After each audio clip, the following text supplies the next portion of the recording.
ಯಾಕೆ ಸಿಕ್ಕ ನೋಡ್ತೀಯಾ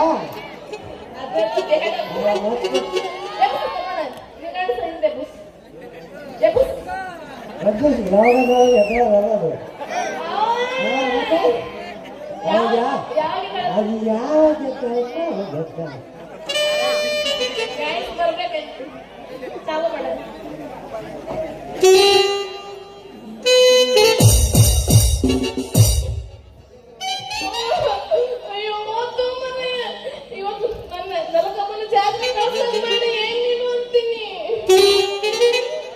क्या करना लड़की हमारी लगी नम्गे हुआ हो गया इसलिए पड़ गए मुझे माफ करो ಏನು ಮಾಡಲು ಹುಡುಗಿ ನಮ್ಮಕ್ಕೆ ಕೈಯಲ್ಲಿ ಲಗಿದು ಮೈಯಲ್ಲಿ ವೇಷಭಾರ ಹಿಂದಕ್ಕೆ ಮೇಲೆ ಅಲ್ಲ ಏನು ವೇಷದ್ಲಿಂಗ ಮಾಡಿದಲ್ಲ ಮಾಡಿಬಿಟ್ಟು ಆಮೇಲೆ ಕ್ಷಮಿಸು ಅಂತೀಯಲ್ಲ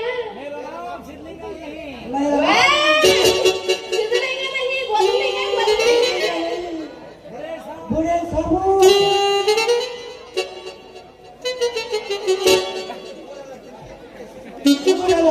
ತೆರಿಗೆ ಸುಸ್ತಾಗಿ ಊಟ ತಿನ್ನದೆ ಹಿಂದಕ್ಕೆ ಮೇಲೆ ಬಿಟ್ಟು ಅಡ್ಜಸ್ಟ್ ಮಾಡ್ಕೊಳಕ್ಕೆ ನೀನೇನು ಅತ್ತೆ ಮಗನು ಅಕ್ಕನ ಮಗನು ಹಂಗೆ ತಿಳ್ಕೊ ವಹಿ ಸಮಾಜ ಏ ಕಬರ್ ಹೇಳಿ ಬಾಯಿ ಬಂದಂಗೆಲ್ಲ ಮಾತಾಡಕ್ ಹೋಗ್ಬೇಡ ನನ್ನ ಯಾರಂತ ತಿಳ್ಕೊಂಡಿಯ ನೀನು ನಿಮ್ದಕ್ಕೆ ಹೆಸರು ನಮ್ದಕ್ಕೆ ಹೆಂಗೆ ಗೊತ್ತಾಗುತ್ತೆ ನಾನು ಯಾರಂತ ತಿಳ್ಕೊಂಡಿಯ ನನ್ನ ಹೆಸರು ಮತ್ತೆ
ये भगवान कैसा अच्छा काम किया ಜೀವನದಲ್ಲಿ ಒಂದು ಸಾರಿ ಆದರೆ ನಿಮ್ಮನ್ನು ನೋಡಬೇಕು ನಿಮ್ಮ ಜೊತೆ ಶೂಟಿಂಗ್ ರೀ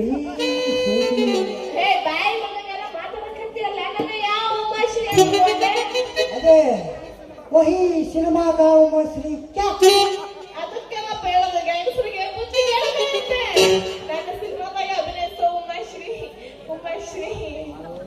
ನೀವು ಸಿನಿಮಾದಾಗ ಅಭಿನಯಿಸುವ ಉಮಾಶ್ರೀ ಅಲ್ವಾ ಅಲ್ಲಪ್ಪ ನನಗೆ ಉಮಾಶ್ರೀ ಅಂದ್ರೆ ಫ್ರೆಂಚ್ ಪ್ರಾಣ ಅಂತೀನಿ ಅದಕ್ಕೆ ಉಮಾಶ್ರೀ ಹೆಸರು ಇಟ್ಕೊಂಡಿನಿ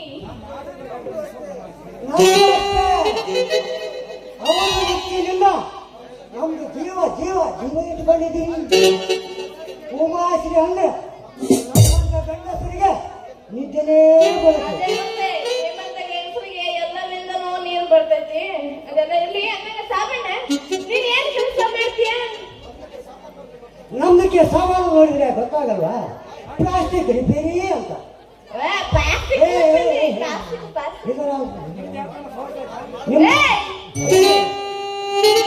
ನಿಮ್ದಕ್ಕೆ ಏನಾದರೂ ಸೋರುತ್ತಾ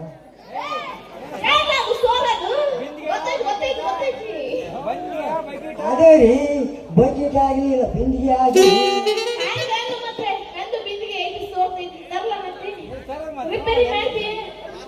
ನಾನಿರೋದೇ ನಿಮ್ಮಂಥದ್ದು ಮಾಡೋಕೆ ಆಯ್ತು ತಂದು ಕೊಡಿ ಬನ್ನಿ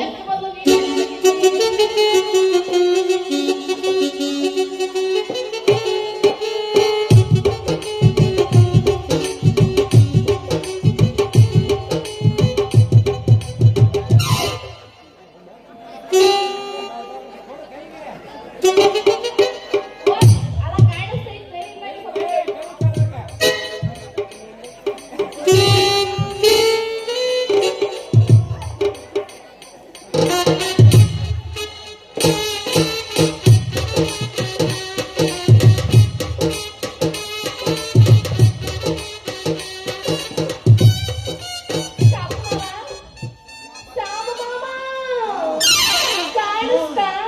क्या बड़ा अಯ್ಯಪ್ಪ ಸಾಮಾನು ಉಮಶ್ರೀ ಎಂತಹ ದೊಡ್ಡ ಕೂತ ಐತ್ರಿ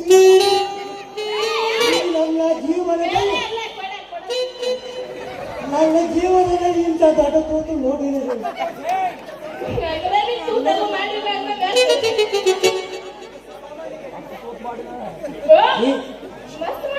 ಈಗ ಮುಂದಕ್ಕೆ ಸಾಮಾನಿಗೆ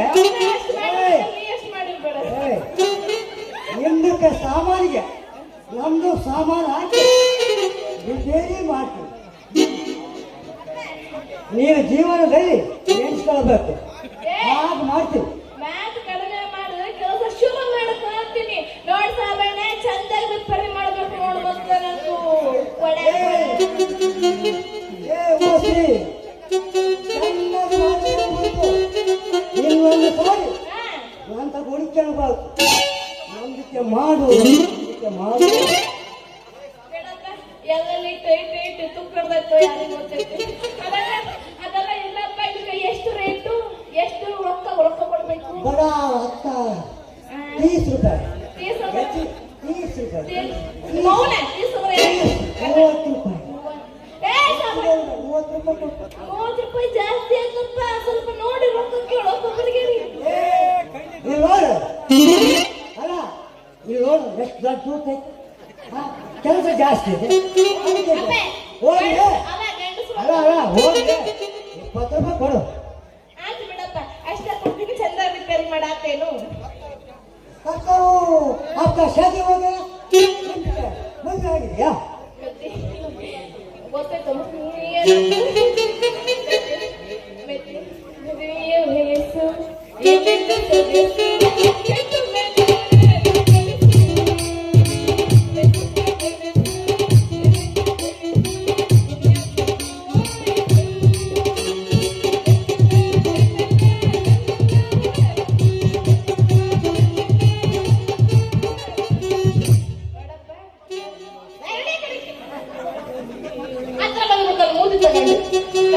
ಮದುವೆ ಆಗಿಲ್ಲ ಅಂತೀನಿ ನನಗೆ ಪಕ್ಕ ಬ್ಯಾಚುಲರ್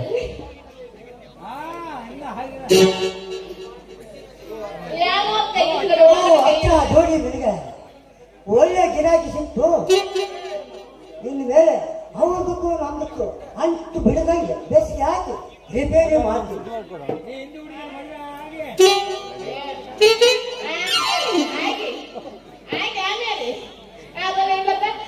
ಸರಿ ಆದ ನಾನು ಬರ್ತೀನಿ ತಾಯ್ತು ಬಾಯ್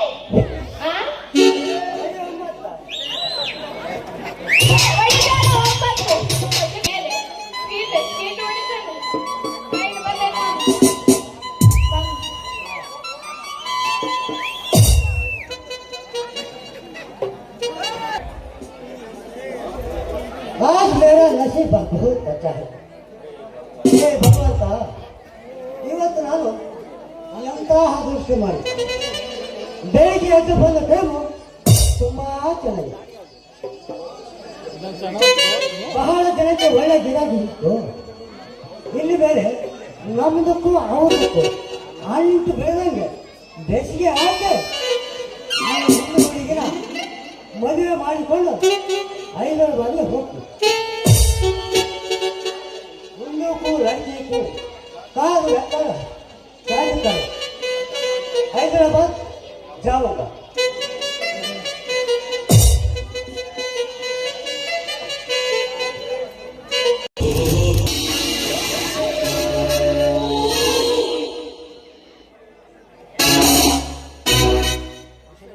ವಿಷ ಬೀಜ ಬಿತ್ತಿರುವೆ ಶಂಕಪ್ಪನ ಮನೆ ಅಂಗಳದಲ್ಲಿ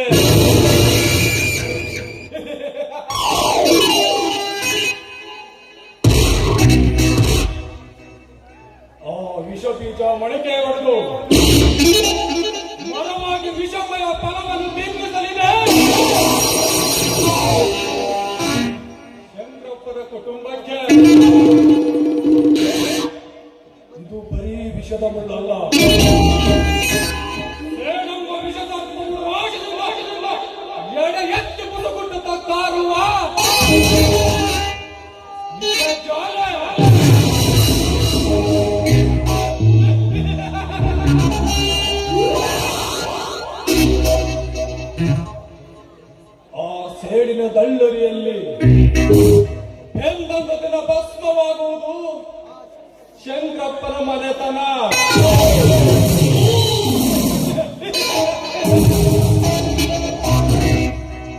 ಅಂದೇ ಅಂದೇ ಈ ಸಾಮ್ರಾಟ ಮನೋಹರ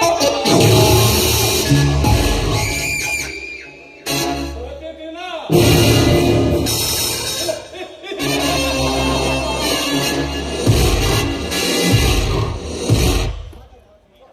ಸಂತೋಷ್ ಮತ್ತು ಸಾಗರ ಪ್ರೇಮದ ಕನಸು ಕಾಣುವ ಮುನ್ನವೇ ಅವರ ಜೀವನ ಶೂನ್ಯ ಮಾಡಿ ಶಾಂತಿಯಾಗಿದೆ ಮನೆಯನ್ನು ಕ್ರಾಂತಿ ಹೆಚ್ಚಿಸಿ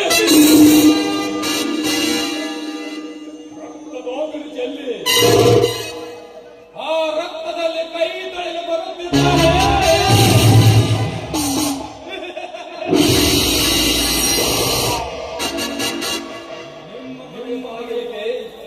ಮಾಯಾ ರೂಪದ ಹೆಣ್ಣು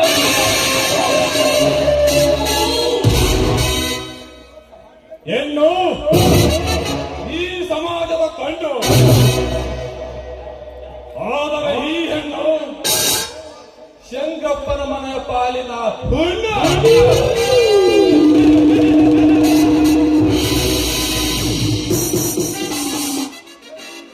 ಜೇನುಗೂಡಿನಂತೆ ಒಂದಾಗಿರುವ ಸಂಸಾರವನ್ನು ಹೊಡೆದು ಚೆಲ್ಲಾಪಿಲ್ಲಿಯಾಗಿ ಮಾಡಿಸಲೇಬೇಕು ಮಣ್ಣು. ಆಗ ನನ್ನ ಜಲಕ್ಕೆ ಸಿಗುವುದು ಫಲ.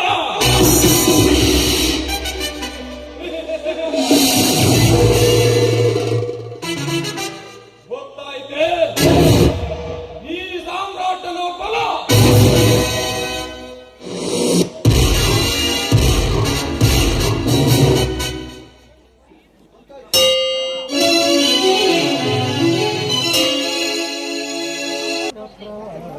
ಜೀವನದಲ್ಲಿ ಭಿನ್ನವಾದ ಅಂತೆ ನಮ್ಮ ಜೀವನವನ್ನು ನಡೆಯುತ್ತದೆ. ಆದರೆ ಆ ಸಾಮ್ರಾಟ ಮಾತಿನಂತೆ ಆ 3 ಜನರಲ್ಲಿ ಒಬ್ಬರನ್ನು ನನ್ನ ಬಳಿಯಲ್ಲಿ ಬೆಳೆಸಿಕೊಳ್ಳಲೇಬೇಕು. ಈತ ಕಡೆ ಆ ಸಂತೋಷ ಬರುವಂತೆ ಕಾಣುತ್ತಿದೆ. ಬರಲಿ ಬರಲಿ.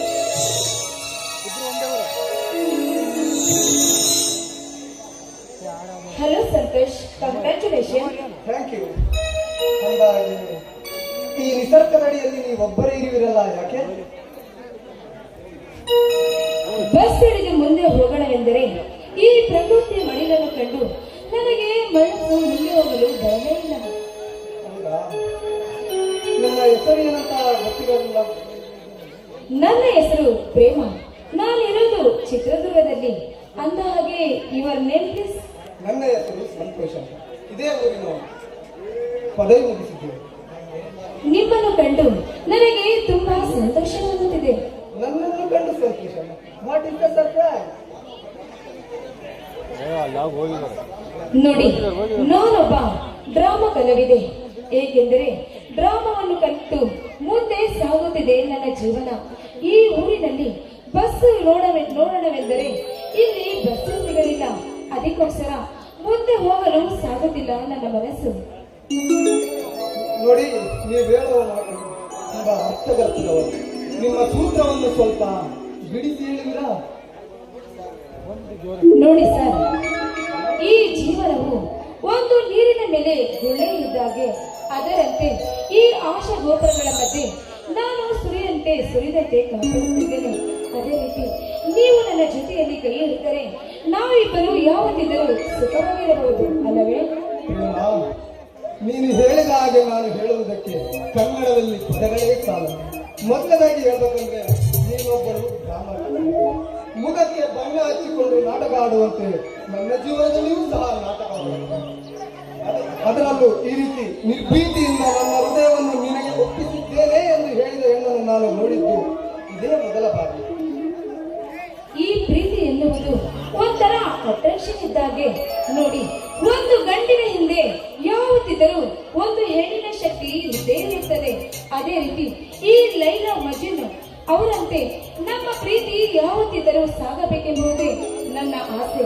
ನೀವು ಯಾವತ್ತಿದ್ದರೂ ನನ್ನ ಜೊತೆಯಲ್ಲಿ ಇದೇ ರೀತಿ ಇರಬೇಕೆಂಬುದೇ ನನ್ನ ಬಯಕೆ. ನೋಡಿ ಪ್ರೇಮ, ಕಡಿವಾಣವಿಲ್ಲದ ಕುದುರೆಯಂತೆ ಮುನ್ನುಗ್ಗುವುದು ನನಗೆ ಸರಿಯಿಲ್ಲ. ನಾನು ನನ್ನ ಜೀವನದಲ್ಲಿ ದೊಡ್ಡ ವಿದ್ಯಾವಂತನಾಗಿ ಈ ಊರಿಗೆ ಡಾಕ್ಟರೇಟ್ ತರಬೇಕೆಂದುಕೊಂಡು, ಆದರೆ ಈ ಪ್ರೇಮ ಜಾಲದಲ್ಲಿ ಸಿಲುಕಿದರೆ ನಾನು ದಡ ಸೇರುವುದು ತುಂಬಾ ಕಠಿಣವಾಗುತ್ತದೆ. ನೋಡಿ, ಈ ಪ್ರೀತಿ ಎನ್ನುವುದು ಎರಡು ಹೃದಯಗಳು ಸೇರಬೇಕು. ಅದೇ ರೀತಿ ನಿಮಗೆ ನಾನು ಯಾವತ್ತೂ ಧಕ್ಕೆ ತರುವುದಿಲ್ಲ. ನೀವು ಯಾವುದೇ ಕೆಲಸ ಮಾಡಿದರೂ ಅದಕ್ಕೆ ನಾನು ಮುಂದೆ ಹೋಗಿ ನಿಮ್ಮ ಜೊತೆಯಲ್ಲಿ ನಿಲ್ತೀನಿ. Santosh, I love you Santosh, I do love you. ದೇವಸ್ಥಾನಕ್ಕೆ ಕಾಲಿಡುವ ಮುನ್ನವೇ ಪ್ರಸಾದ ಸಿಕ್ಕಿದೆ ಎಂದರೆ ಬೇಡ ಎನ್ನುವುದು ಮೂರ್ಖತನ. ಹಾ ಪ್ರೇಮ, ನಿಮ್ಮಂತೆ ಆಗಲಿ. ನನ್ನ ಜೀವನದ ಮನೆ ಕಟ್ಟಲು ನೀವೇ ನನ್ನ ಮೊದಲ ಹಡಿಗಲ್ಲು. ಐ ಲವ್ ಯು ಪ್ರೇಮ.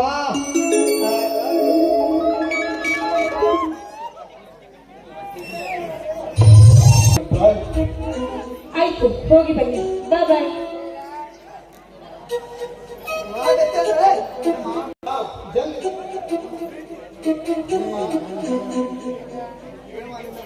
ಪ್ರೇಮ, ನಿನ್ನ ಈ ಪ್ರೀತಿಯ ಹಲೆಯಲ್ಲಿ ನಾನು ಬೆಂಗಳೂರಿಗೆ ಹೋಗುತ್ತೇನೋ ಅಥವಾ ಅರ್ಧ ದಾರಿಯಲ್ಲಿ ಬಚ್ಚಿಡದೆ ನಡೆದುಕೊಂಡು ಬರುತ್ತೇನೋ ಗೊತ್ತಿಲ್ಲ. ರೀ, ನೀವು ತುಂಬಾ ತಮಾಷೆ ಮಾತಾಡ್ತೀರಾ ಬೇಡ್ರಿ. ಆಯ್ತು ಪ್ರೇಮ, ಬಾಯ್. ಬಾಯ್. ಆ ಸಾಮ್ರಾಟ್ ಹೇಳಿದಂತೆ ಇವನನ್ನು ನನ್ನ ಬದಿಯಲ್ಲಿ ಬಿಡಿಸಿಕೊಂಡಿದ್ದೇನೆ. ಇನ್ನು ಮುಂದೆ ಇರುವುದು ಆ ಸಾಗರಿಗೆ ಹೇಗಾದ್ರೂ ಮಾಡಿ ನನ್ನ ಬದಿಯಲ್ಲಿ ಬಿಡಿಸಿಕೊಳ್ಳಲೇಬೇಕು.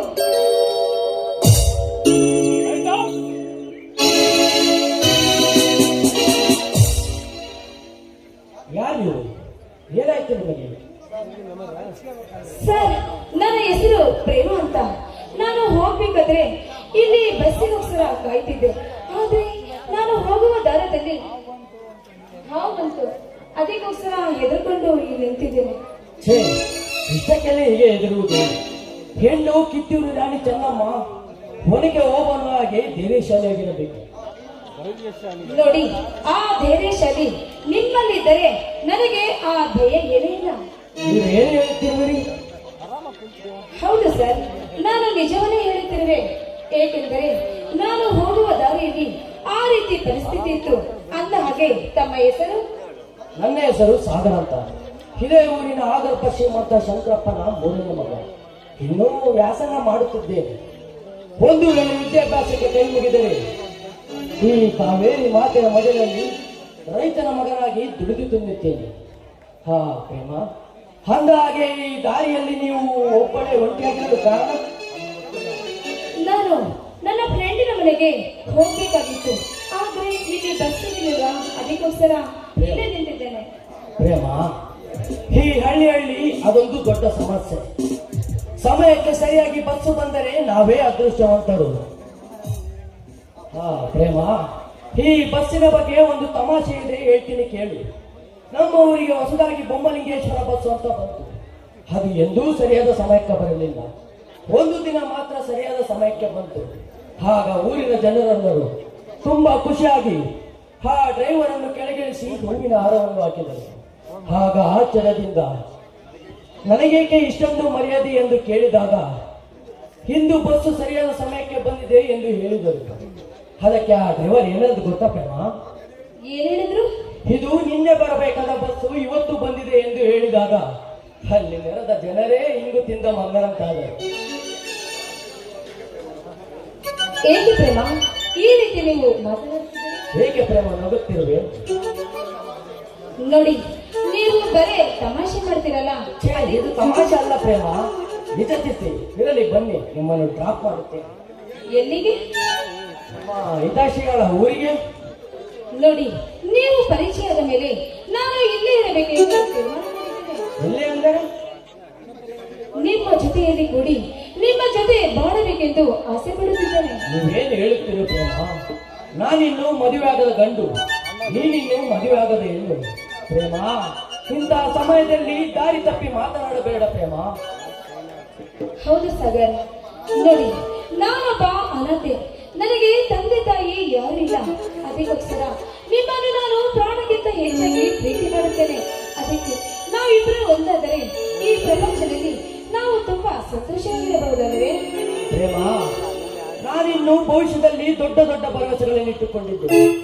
ಸಮಾಜದಲ್ಲಿ ಒಳ್ಳೆಯ ವ್ಯಕ್ತಿಯಾಗಬೇಕು, ಜನಗಳ ಸೇವೆಯಲ್ಲಿ ತಲ್ಲೀನನಾಗಬೇಕು, ಇತಿಹಾಸದಲ್ಲಿ ನನ್ನ ಹೆಸರು ಬರೆಯಬೇಕೆಂದಿರುವೆ.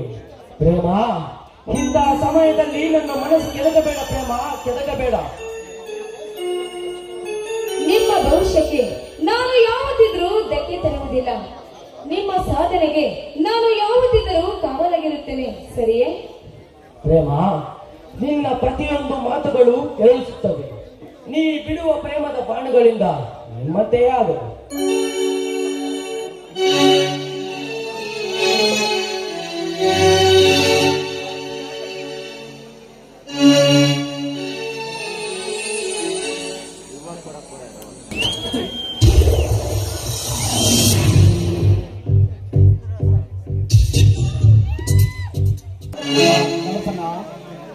ಕಲ್ಪನಾ,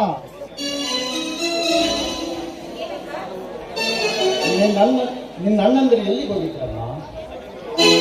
ಅಣ್ಣನಿರೋ ಹೊಲದ ಕಡೆ ಹೋಗಿದ್ದಾರಪ್ಪಾಜಿ. 3 ಜನ ಅಣ್ಣ ತಮ್ಮಂದಿರ ಮಧ್ಯೆ ನೀನು ಬೆಳಗುವ ನಂದಾದೀಪವು ತನ್ನ ಪ್ರಾಣವನ್ನೇ ಇಟ್ಟುಕೊಂಡಿದ್ದಾರೆ.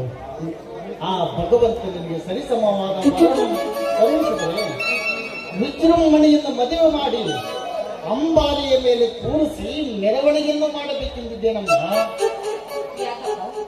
ಈಗ ಏನೇನೋ ಕಲ್ಪಿಸಿಕೊಂಡು ಮಾತನಾಡ್ತಾ ಇದ್ದೀರಲ್ಲ? ಇನ್ನೇನಿದೆ ಬಾ, ಚಿಕ್ಕ ವಯಸ್ಸಿನಲ್ಲಿ ನಿಮ್ಮ ತಾಯಿ ನಿಮ್ಮನ್ನು ನನ್ನ ಕೈಯಲ್ಲಿತ್ತು ವಿಧಿಯ ಬಳಿ ಸೇರಿದರು. ಈ ತುಂಬಿನ ಮನೆಯಲ್ಲಿ ಬೆಳೆದು ನಿಂತ ಮಕ್ಕಳ ಸಿರಿ ಸಂಪತ್ತು ಸೌಭಾಗ್ಯವನ್ನು ನೋಡಲಾಗಲಿಲ್ಲ. ಪತಿಯೇ ಪ್ರತ್ಯಕ್ಷ ದೈವವೆಂದು ತಿಳಿದು ತನ್ನ ಮೇಲೆ ಪ್ರಾಣವನ್ನು ಇಟ್ಟುಕೊಂಡಿದ್ದರೆ ಇಹಲೋಕವನ್ನು ತ್ಯಜಿಸಬೇಕು. ನಮ್ಮ ನೀರಿಗಿಂತ ನಿಮ್ಮ ತಾಯಿಯ ಬಳಿ ನಾನು ಹೋಗಿ ಒಂದೇ ಹಾಸಿಗೆ ಮೇಲೆ ನಿದ್ರಿಸಬೇಕಿದೆ. ಯಾಕೆ ನಿಲ್ಸ್ಕೊಂಡು ಮಾತಾಡ್ತಾ ಇದ್ದೆ? ಇದೆಲ್ಲ ಆ ಸೃಷ್ಟಿಕರ್ತನಲ್ಲಿ ಅಪ್ಪ. ಬೇಕಿದ್ದಾಗ ಬರುವುದು, ಸಾಕಿದ್ದಾಗ ಹೋಗುವುದು, ಇದೆಲ್ಲ ಆ ಭಗವಂತನ ಇಚ್ಛೆ. ಎಲ್ಲವೂ ನಾವು ಅಂದುಕೊಂಡಂತೆ ನಡೆದು ಬಿಟ್ಟಿದ್ರೆ ಈ ಪ್ರಪಂಚದಲ್ಲಿ ನಮ್ಮನ್ನ ಹಿಡಿಯುವವರು ಅಂತ ಯಾರಿರ್ತಾ ಇದ್ರಪ್ಪ? ನೀ ಹೇಳು ಮಾತು ನಿಜವಮ್ಮ, ಆದರೆ ಅರ್ಥವಿಲ್ಲದ ಜೀವನವಿತ್ತು ಏನು ಪ್ರಯೋಜನ? ನಿಮ್ಮ ತಾಯಿ ಗುಣದಲ್ಲಿ ಶ್ರೀಮಂತರು ಅಷ್ಟೇ ಅಲ್ಲ, ನನ್ನ ಉಸಿರಲ್ಲಿ ಉಸಿರಾದವರು. ಸದಾ ಗಂಡನ ಪೂಜೆಯಲ್ಲಿ ನಿರತರಾಗಿದ್ದರು. ಅದಕ್ಕಾಗಿಯೇ ನಿಮ್ಮ ತಾಯಿಯನ್ನು ಇನ್ನೂ ಮರೆಯುವುದಿಲ್ಲಮ್ಮ. ಪ್ರತಿನಿತ್ಯ ನೀವೇ ರೀತಿ ಅಮ್ಮನನ್ನ ನೆನೆಸ್ಕೊಂತ ಈ ರೀತಿ ಕಣ್ಣೀರು ಹಾಕ್ತಾ ಇದ್ರೆ ನಿಮ್ಮ ಆರೋಗ್ಯದ ಗತಿ ಏನು ಅಂತ ಯೋಚನೆ ಮಾಡಿದ್ದೀರಾ ಅಪ್ಪ? ಅಮ್ಮನ ಬಗ್ಗೆ ನಿಮಗಿಷ್ಟು ಸಂಕಟ ನೋವಿದ್ಯೋ ನನಗೂ ಅಷ್ಟೇ ಸಂಕಟವಿದೆಯಪ್ಪ. ನೋಡಪ್ಪ, 10 ದೇವರನ್ನ ಪೂಜಿಸುವುದಕ್ಕಿಂತ ಹೆತ್ತ ತಾಯಿಯನ್ನ ಪೂಜೆ ಮಾಡುವಂತ ಹೇಳಿಲ್ವೇನಪ್ಪ? ಬನ್ನಿಯಪ್ಪ, ಈ ರೀತಿ ಕಣ್ಣೀರು ಹಾಕೋದನ್ನ ಬಿಟ್ಟು ಸಮಾಧಾನವಾಗಿರಿ. ನೋಡಿ, ಅಡಿಗೆ ಮಾಡಿದ್ದೇನೆ, ಸ್ನಾನ ಮಾಡ್ಕೊಂಡು ಊಟ ಮಾಡಿದಿರಂತೆ. ಹೋಗೋಣ.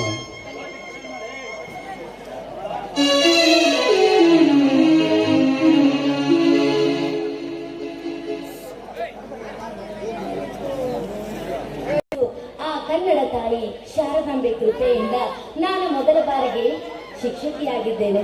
ಹಬ್ಬ, ಈ ಊರಿಗೆ ಬಸ್ಸಿಂದ ಕಾಲೀಚೆ ಇಟ್ಟ ತಕ್ಷಣ ಸುಂದರವಾದ ವಾತಾವರಣ, ಈ ಪ್ರಕೃತಿಯನ್ನ ನೋಡ್ತಾ ಇದ್ರೆ ಹಾರಾಡೋ ಹಕ್ಕಿಗಳು ಚಿಲಿಪಿಲಿ ಚಿಲಿಪಿಲಿ ಅನ್ನುತ್ತವೆ, ಹರಿಯುವ ನೀರುಗಳು. ಎಲ್ಲಿ ನೋಡಿದರೂ ಗುಡ್ಡ ಬೆಟ್ಟಗಳು, ಹಳ್ಳಿ ಮನೆಗಳು. ಎಷ್ಟೊಂದು ಸುಂದರವಾಗಿದೆ ವಾತಾವರಣ. ನಿಜಕ್ಕೂ ಅವನ ದೇವತೆಗೆ ಒಂದು ಸರಿ ನಮಸ್ಕರಿಸೋಣ.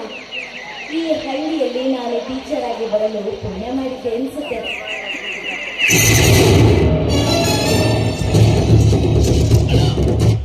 ಅಕ್ಕನ ಬರ್ತ್ಡೇ ಅಂತ ಮಾವನ ಮಗ ಕೊಟ್ಟಿರೋ ಗಿಫ್ಟ್ ಇದು.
ಮಿಸ್ಟರ್, ಈ ರೀತಿ ಆಟದಾರಿಗೆ ನಿಂತ್ಕೊಂಡು ಸಿಗರೇಟ್ ಸೀದಿ ನನ್ನಂತವ್ರಿಗೆ ಹೊಗೆ ಬಿಡುವುದು ನಿಮ್ಮಂತವ್ರಿಗೆ ತರವಲ್ಲ. ನಾನು ಯಾರೆಂಬುದು ಗೊತ್ತಿದೆಯಾ ನಿಮ್ಗೆ? ಗೊತ್ತು ಮಿಸ್, ನಿನ್ನ ಹೆಸರು ಜ್ಯೋತಿ ಎಂದು. ಈ ಊರಿಗೆ ಹೊಸದಾಗಿ ಬಂದಿರುವ ಶಾಲಾ ಶಿಕ್ಷಕಿ ತಾನೆ. ಗೊತ್ತಿದ್ದರೂ ಈ ರೀತಿ ವರ್ತಿಸುವುದು ನಿಮ್ಮಂತವ್ರಿಗೆ ಮೂರ್ಖತನ ಅನಿಸುವುದಿಲ್ಲವೇ? ಅದಕ್ಕೆಂದ ಜನಿಸಿದ್ದೇನೆ ಈ ಸುಂದರ ಜಗತ್ತಿನಲ್ಲಿ ಜ್ಯೋತಿ.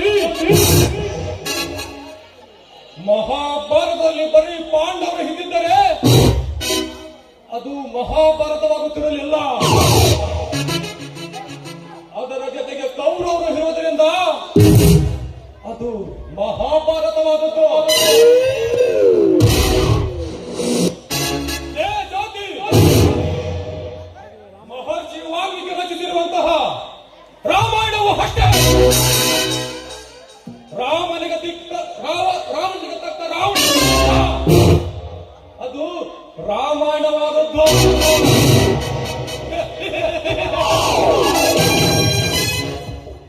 ಲೇ ಜ್ಯೋತಿ, ಹಂದು ಸ್ವತಂತ್ರ ನಂತರದಲ್ಲಿ ಬರೀ ಸತ್ಯವಂತರ ಕಾಲ. ಇಂದು ಬರೇ ಪುಣ್ಯ ಪೋಕಿಗಳ ಕಾಲ. ನಿಮ್ಮಂತ ಯುವತಿಯರಿಗೋಸ್ಕರ ನಮ್ಮಂತ ಆಗರ್ಭ ಶ್ರೀಮಂತರನ್ನು ಸೃಷ್ಟಿಸಿದ್ದಾರೆ ಈ ಜಗತ್ತಿನಲ್ಲಿ ಜ್ಯೋತಿ. ಇತಿಹಾಸದಲ್ಲಿ ಸತ್ಯವಂತ ಯೋಧರಿಗೆ ಮಾತ್ರ ಹೆಸರಿರುತ್ತೆ ಹೊರತು ನಿನ್ನಂತ ಪುಂಡ ಪೋಖ್ರಿಗಲ್ಲ. ಇತಿಹಾಸದಲ್ಲಿ ಹೆಸರು ಪಡೆಯುವ ಧೀಮಂತ ನಾಯಕರು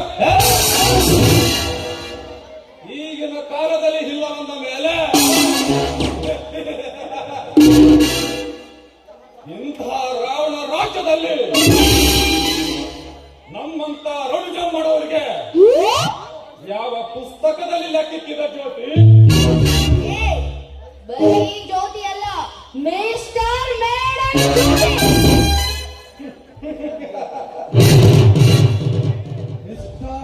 ಜ್ಯೋತಿ.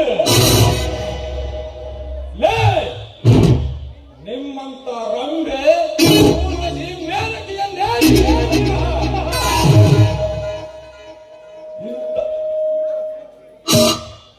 ಸುಂದರ ಸುರದಿಪಿ ಈ ಊರಿಗೆ ಹೊಸದಾಗಿ ಬಂದಾಗ ಪರಿಚಯಿಸಿ ಸ್ವಾಗತಿಸುವುದು ನಮ್ಮಂತರ ಜಯಮಾನ. ಲೇ ಜ್ಯೋತಿ, ಈ ಊರಿನಲ್ಲಿ ಈ ಸಾಮ್ರಾಟನಿಗೆ ತಲೆ ಎತ್ತಿ ನಿಲ್ಲುವ ಒಬ್ಬ ಪುರುಷನಿಗೆ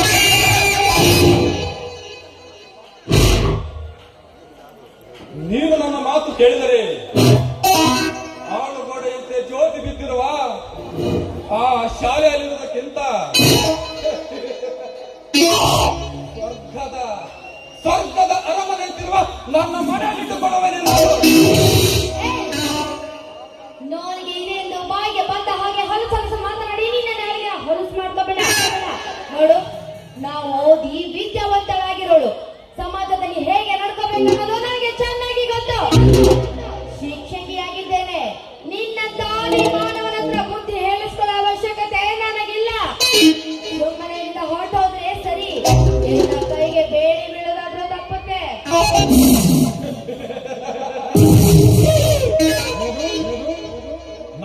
ಕೈಗೆ ಬೇಡಿ ಬೀಳುವ ಮಾತು. ಎಲೆ ಕಲೆಯ ಕಾಮಿನಿ.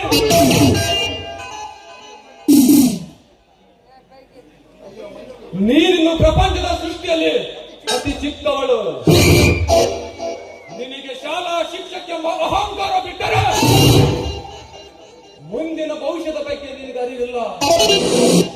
ವಿಧಾನಸೌಧ ಮತ್ತು ಕೆಂಪು ಕೋಟೆಯಲ್ಲಿರುವ ರಾಜಕಾರಣಗಳೇ ನನ್ನ ಕೈಯಲ್ಲಿರುವಾಗ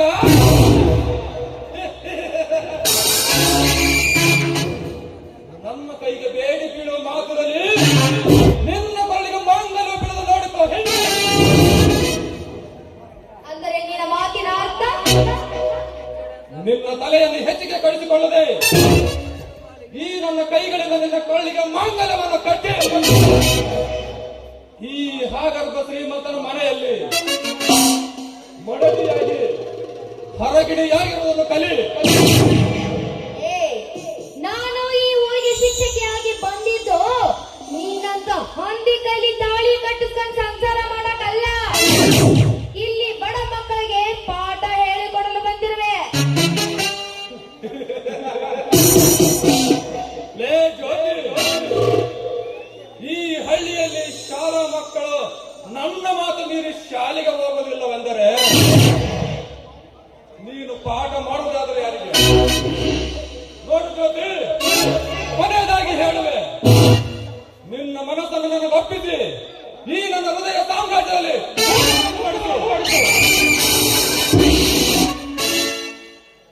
ನಾನೊಬ್ಳು ಶಾಲಾ ಶಿಕ್ಷಕಿ, ನನ್ನ ಮೇಲೆ ಕೈ ಇಟ್ಟಿದ್ದೆ ಆದರೆ ನಿನ್ನ ಬರೀ ಬೆತ್ತಲು ಮೆರವಣಿಗೆ ಮಾಡಿಸಿ ನಿನ್ನ ಕೈಗೆ ಬೇಡಿ ಹಾಕಿಸಬೇಕಾಗುತ್ತೆ ಅಂತನ. ಬೇಡ.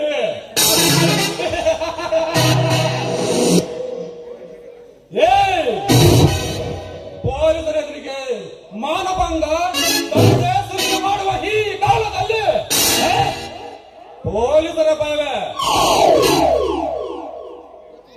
ಪ್ರತಿಯೊಬ್ಬರು ಈ ಸಮಾಜದಲ್ಲಿ ಪುಂಡ ಭೋಗರಿಗಳೇ ತುಂಬಿದ್ದೇ ಆಗಿದ್ದರೆ ಈ ಸಮಾಜ ಉದ್ಧಾರನೇ ಆಗ್ತಿರ್ಲಿಲ್ಲ. ಎಲ್ಲ ನೌಕರಿಯಸ್ಥರು ನಿನ್ನ ಹಾಗೆ ಇರುವುದಿಲ್ಲ. ಮಾತಿಗೆ ಮಾತಾಡಿ ಸವಾಲಾಗಬೇಡ ಹೆಣ್ಣು. ಇಲ್ಲಿವರೆಗೂ ನೀನು ನನ್ನ ಮಾತು ಕೇಳುತ್ತೆ ಎಂದು ಸುಮ್ಮನಿದ್ದೆ. ಈ ನನ್ನ ಮನಸ್ಸನ್ನು ಕೆದರಿ ಕೇಳಿದ ಸುಮ್ಮನಂತ ಮಾಡಬೇಡ. ನೀನು ಕೇರಳದ ಸಿಂಹನಾದ್ರೆ ನಾನು ಚಿತ್ರದುರ್ಗದ ಒಳಗೆ ತಾಳಿ ನಿನ್ನ ಬಲಿ ತೆಗೆದುಕೊಳ್ಳಬೇಕಾಗುತ್ತೆ ಅಂತ. ಎಲೆ, ಎಲೆ, ಜಡ ಬಿಟ್ಟುಕೊಂಡಿರುವ ನಿನಗೆ ಇಷ್ಟ ಪತ್ರದ ಮುಖದ ಮೇಲೆ ಮೀಸವಾದ ತಿರುಗುವ ಈ ಗಂಡ ಎಣ್ಣೆ ಬೆಣ್ಣೆಯ ಮಾತಿನಿಂದ ಪ್ರಯೋಜನವಿಲ್ಲ. ಬಲತ್ಕರವಾಗಿ ನಿನಗೆ ಸರಿಯಾದ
Thank you.